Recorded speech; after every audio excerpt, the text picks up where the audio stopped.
ನನಗೂ ವಿದೇಶಿ ಪ್ರವಾಸ ಹೋಗೋದು ತಪ್ಪೇನಿಲ್ಲ. ಆಕ್ಚುಲಿ ನನ್ನನ್ನು ಕರೆದಿದ್ರು ಲಾಸ್ಟ್ ಸೆಷನ್ ಅಲ್ಲಿ, ಹಿಂಗೆಲ್ಲ ಹೋಗ್ತಾ ಇದೀವಿ ಆಸ್ಟ್ರೇಲಿಯಾ ನ್ಯೂಜಿಲ್ಯಾಂಡ್ಗೆ ಸ್ಟಡಿ ಟೂರ್ ತರ, ಬರ್ತೀಯ ನೀನು ಅಂತ ಅಂದ್ಬಿಟ್ಟು. ಇಲ್ಲ, ನಾನು ಬರಕ್ಕಾಗಲ್ಲ, ನನಗೆ ಕೆಲಸಗಳಿರ್ತದೆ ನನಗೆ ಕಾನ್ಸ್ಟಿಟ್ಯೂನ್ಸಿ ಒಳಗಡೆ, ಅದರಿಂದ ದಯವಿಟ್ಟು ನೀವು ಹೋಗ್ಬಿಟ್ಟು ಬನ್ನಿ ಅಂತಂದ್ರೆ ನಮ್ಮ ಸನ್ಮಾನ್ಯ ಮಂತ್ರಿಗಳಾದಂಥ ವೆಂಕಟೇಶನವರನ್ನೇ ನಮ್ನೆಲ್ಲರೂ ಕರೆದಿದ್ರು, ನಮ್ಮ ಮೈಸೂರು ಭಾಗದ MLAಗಳನ್ನೆಲ್ಲರೂ ಕರೆದಿದ್ರು. ನಾವುಗಳು ಯಾರನ್ನು ಹೋದಂಗೆ ಆಗಿಲ್ಲ, ನಮ್ಮಲ್ಲಿ ಯಾರನ್ನು ಹೋಗಿಲ್ಲ. ನಾನು ಇಲ್ಲ, ನನ್ನ ಕೈಲಿ ಬರಕ್ಕಾಗಲ್ಲ, ನನಗೆ ಬೇರೆ ಕೆಲಸಗಳೈತೆ ಅಂತ ಹೇಳಿದ್ದೆ. ರಸ್ತೆ ಗುಂಡಿಗಳ ಮುಚ್ಚಕ್ಕೆ ಇವ್ರ ಕೈಲಿ ಆಗ್ತಿಲ್ಲ. ವಿದೇಶ ಪ್ರವಾಸದ ಬಗ್ಗೆ ಇವರು ತುಂಬಾ ಯೋಚನೆ ಮಾಡ್ತಾರೆ. ಕುರ್ಚಿ ಉಳಿಸ್ಕೊಳ್ಳುವಂತ ಸಿದ್ದರಾಮಯ್ಯ ಬೆಂಬಲಿಗರ ಆಸೆ ಅಂತ ವಿರೋಧ ಪಕ್ಷ ಮಾಡ್ತಿದ್ದಾರೆ. ನೋಡ್ರಿ, ಅದೆಲ್ಲ ಸುಮ್ಮನೆ ವಿರೋಧ ಪಕ್ಷದವ್ರು ಮಾತಾಡುವಂಥದ್ದು, ಅದು ಸರ್ವೇ ಸಾಮಾನ್ಯ. ರಸ್ತೆಗಳ ಗುಡ್ಡಿ ಕೆಲಸ ಈಗ 5,500 ಕೋಟಿ ರೂಪಾಯಿ ಸ್ಯಾಂಕ್ಷನ್ ಇಲ್ಲೇ ಆಯ್ತದಲ್ಲ, ಈಗ ಬಂದಿರೋದೇನಕ್ಕೆ ನೀವು ಇದೀವಿ? 5,500 ಕೋಟಿ ರೂಪಾಯಿ ಹಣವನ್ನ ಇವತ್ತು ಕಾಮಗಾರಿಯನ್ನ ಶುರು ಮಾಡ್ತಾ ಇದೀವಿ. ಇನ್ನು 9,500 ಕೋಟಿ ರೂಪಾಯಿ ಕಾಮಗಾರಿಯನ್ನ ಶುರು ಮಾಡ್ತಾ ಇದೀವಿ.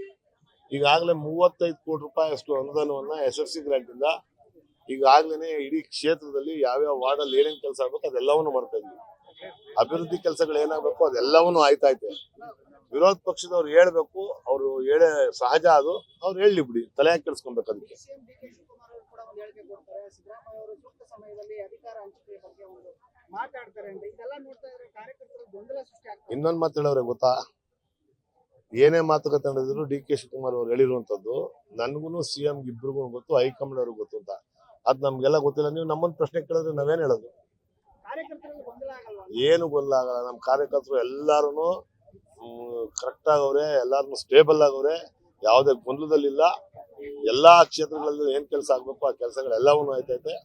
ನಮ್ಮ ಪಕ್ಷದ ನಾಯಕರು ಸಮರ್ಥರಾಗವ್ರೆ ಅದನ್ನೆಲ್ಲ ನಿಭಾಯಿಸಕ್ಕೆ. ಸಾರಾ ಮಹೇಶ್ ಅವರು ವಿರೋಧ ಪಕ್ಷದವರಲ್ಲ, ಅವ್ರು ಹೇಳಲೇಬೇಕಲ್ವಾ? ಮಾಜಿ MLA ಆಗಿದ್ದವರು ಅವರು, ಯಾರು? ಯತೀಂದ್ರ ಸಿದ್ದರಾಮಯ್ಯನವರು.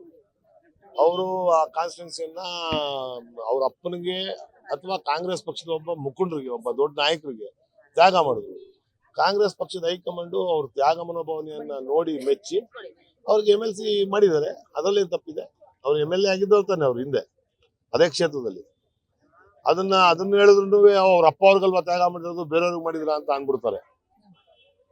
ಈಗ ಅವ್ರ ಅಪ್ಪ ಅವರು ಇಡೀ ರಾಜ್ಯದ ನಾಯಕರು, ಇಡೀ ದೇಶದ ನಾಯಕರು. ಅವ್ರಿಗೆ ಕಾನ್ಸ್ಟಿಟ್ಯೂನ್ಸಿಯನ್ನ ಬಿಟ್ಕೊಟ್ಟ ನಂತರ ಅವ್ರನ್ನ MLC ಮಾಡ್ಬೇಕು ಅಂತ ಹೈಕಮಾಂಡ್ ತೀರ್ಮಾನ ಮಾಡಿ ಹೈಕಮಾಂಡ್ ಮಾಡಿದೆ. ಅದರಲ್ಲೇನು ತಪ್ಪಿದೆ? ಪವರ್ ಶೇರಿಂಗ್ ಅಂತ ಮಿನಿಸ್ಟರ್ ಪಟ್ಟ ಕಟ್ಟಿದ್ದಾರೆ. ಯಾರಿಗೆ? ಅಂದ್ರೆ ಸಾರಿ, ಕಮಿಷನ್ ವರ್ಗಾವಣೆ ಮಿನಿಸ್ಟರ್. ಯಾರು? ಅವ್ರೇನಾರು ಅವರು ಯಾವ್ದಾದ್ರು ವರ್ಗಾವಣೆ ಮಾಡಿಸ್ಬಿಟ್ಟು ದುಡ್ಡು ಕೊಟ್ಟವ್ರು. ಅವರು ಸುಮ್ನೆ ಇಲ್ದಿರೋದೆಲ್ಲ ಆರೋಪ ಮಾಡಬಾರ್ದು. ವರ್ಗಾವಣೆ ಮಾಡುವಂತದ್ದು ಸರ್ವೇ ಸಾಮಾನ್ಯ ಎಲ್ಲಾ ಸರ್ಕಾರಗಳನ್ನು ಬಂದಾಗ. ಈಗ ನನ್ನ ಕಾನ್ಸ್ಟಿಟ್ಯೂನ್ಸಿ ಒಳಗಡೆ ಪ್ರತಿ ಪೊಲೀಸ್ ಸ್ಟೇಷನ್ 2 ವರ್ಷಕ್ಕೆ ಒಂದ್ಸಲ ಸಬ್ ಇನ್ಸ್ಪೆಕ್ಟರ್, ಸರ್ಕಲ್ ಇನ್ಸ್ಪೆಕ್ಟರ್ಗಳನ್ನ ವರ್ಗಾವಣೆ ಮಾಡುವಂತದ್ದು ಸಹಜ ಪ್ರಕ್ರಿಯೆ. ಅದು ನಡೀತದೆ. ಅದಕ್ಕೆ ಎಲ್ಲ ದುಡ್ಡು ಇಸ್ಕೊಂಡ್ಬಿಟ್ವಿ ನಾವು ಅಂತ ಅರ್ಥ. ಅವರು ವಿರೋಧ ಪಕ್ಷದವ್ರು ಮಾತಾಡ್ಬೇಕು, ಮಾತಾಡ್ತಾರೆ ಬಿಡಿ, ಅದಕ್ಕೆ ಯಾಕೆ ತಲೆ ಕೆಡಿಸ್ಕೊಬೇಕು?